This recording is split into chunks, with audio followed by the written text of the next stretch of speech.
So now the pinnacle of it all. If we have the real line, the 1D continuum, and two points on it, a p and a q, and both of them are not elements of the integers. So p and q are both not elements of, not elements of the rationals. Okay, so can we prove that there exists a rational in between them? Well, I hope that after the last proof you have a clue of what we're going to do.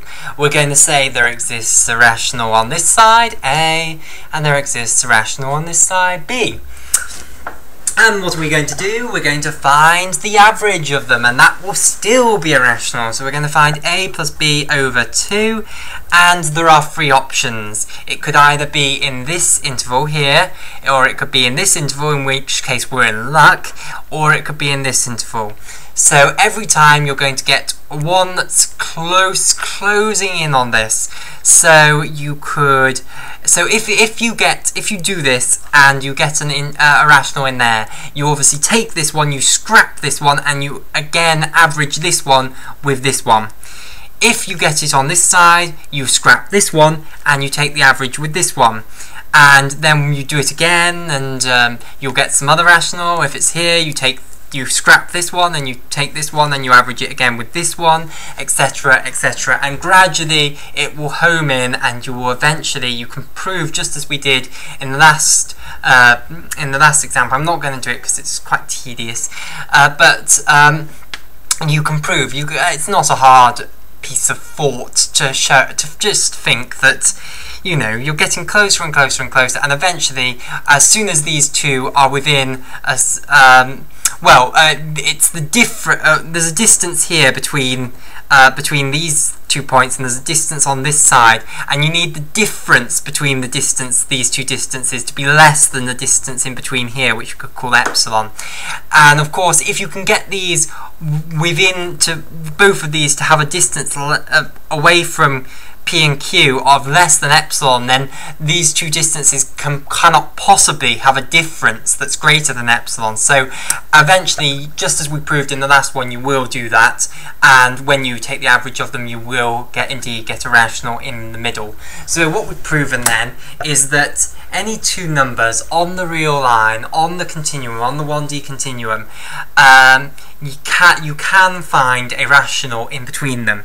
And that means that we can characterize all the points on the real line by all the rationals that are to the left of that point.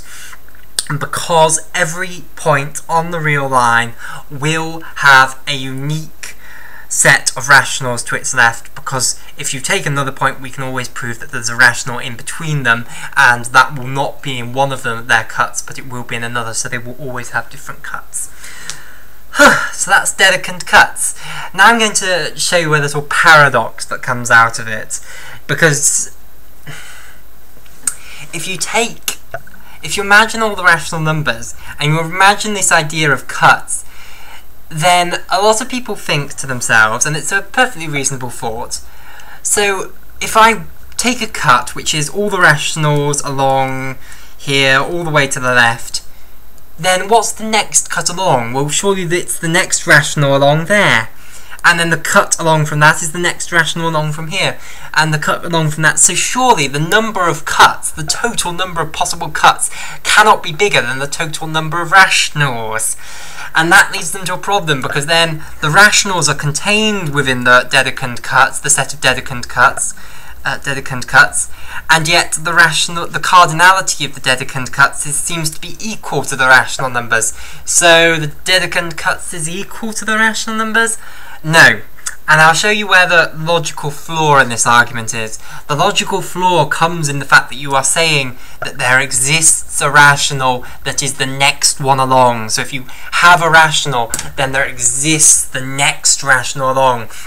We've proven that there is no such thing as the next rational along.